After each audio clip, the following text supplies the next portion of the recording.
few months ago, my son apparently reached a point in his life that transitioning into the non-physical was the path of least resistance. Yeah.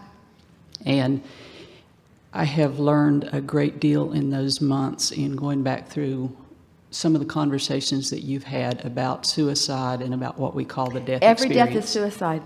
Every single time. What Because you create your own reality. Sometimes you're a little more specific about it, but you create your own reality. Well, in creating that reality, it wasn't a certain thing that happened. It was a momentum that I'm not even sure where it started or that that's even important.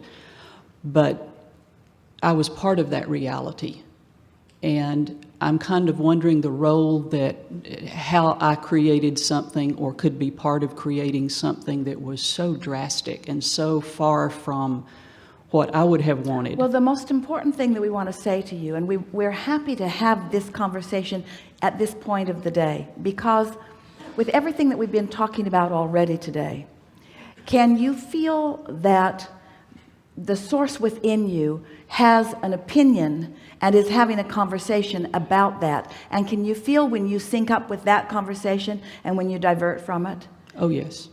And so, because the first thing that happens is that there is, with most humans, is that there's an assumption that something has gone wrong. So with that basic premise, then there's the question, and what wrongdoing part did I play in this thing that went wrong? In other words, that's sort of the whole underpinning of this conversation.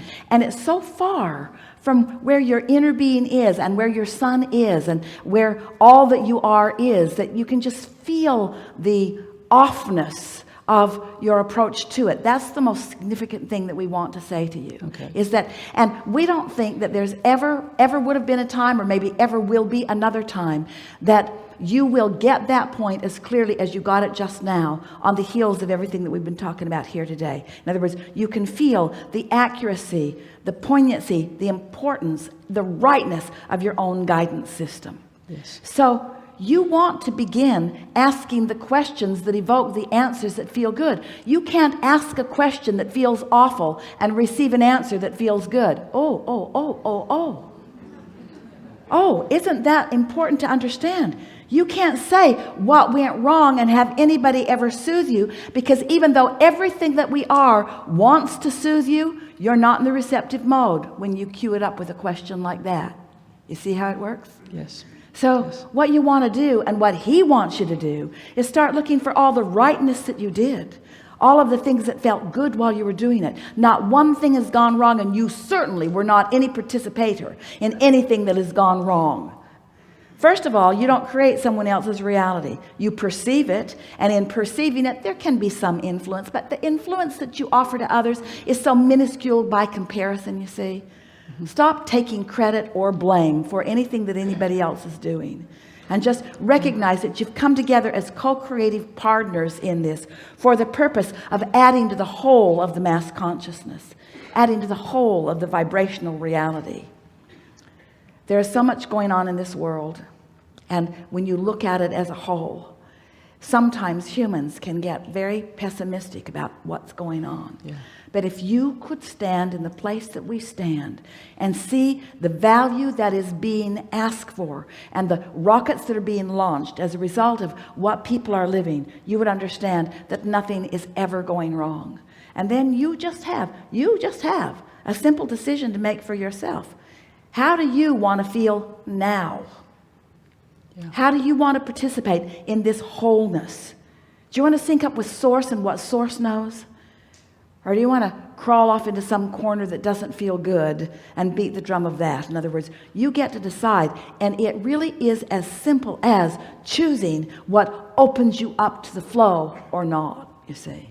So Yes. what your son would like you to know now is that, as we said to our friend just before, everything that was before is irrelevant, and he would like you to come to know him as he now bees. He wants you to revel in the wholeness that is him, you see, as he is reveling in the wholeness that is you.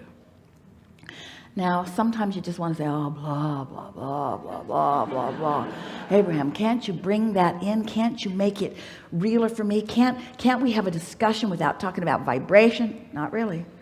Can't we have a discussion without talking about emotion? Not really. Well, can't we talk about something tangible and real?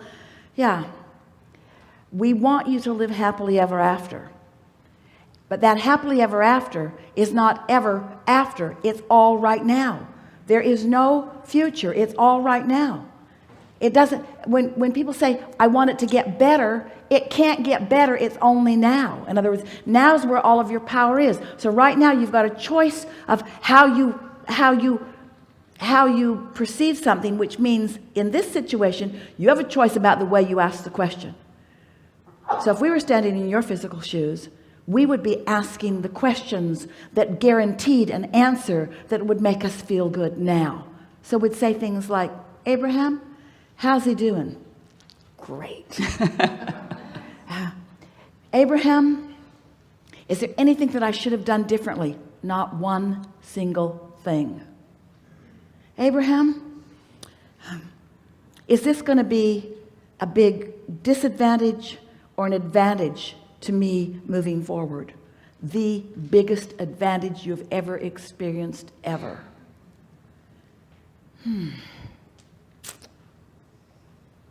I can't even think of anything else to ask. Can you? Yes.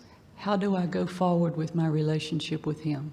Because I know there is no death. I know he's not just what you said. By knowing who he now is and making sure that you're in the receptive mode of that. So if you're hard on him or hard on yourself about any of it, you're not in the receptive mode. If you are looking, we wouldn't spend even time trying to remember things, because that's a sort of treacherous territory, because when you remember, then you get hooked into vibrations, and sometimes there's more momentum in them than you were counting on. Okay. We think your words are perfect. How do I move forward? By understanding who he is, not by trying to remember who he was. By taking him in his current state, not in his past state. By looking for him where he is, not looking for him where he isn't. Wow. Okay. Really good. Yes. Oh, he's really excited. He's really, really excited. Feeling frisky. Yeah. How did he like the skydive? Yeah. Okay. Yeah. That's a big yes. That's a big yes. Enough? Yes, ma'am.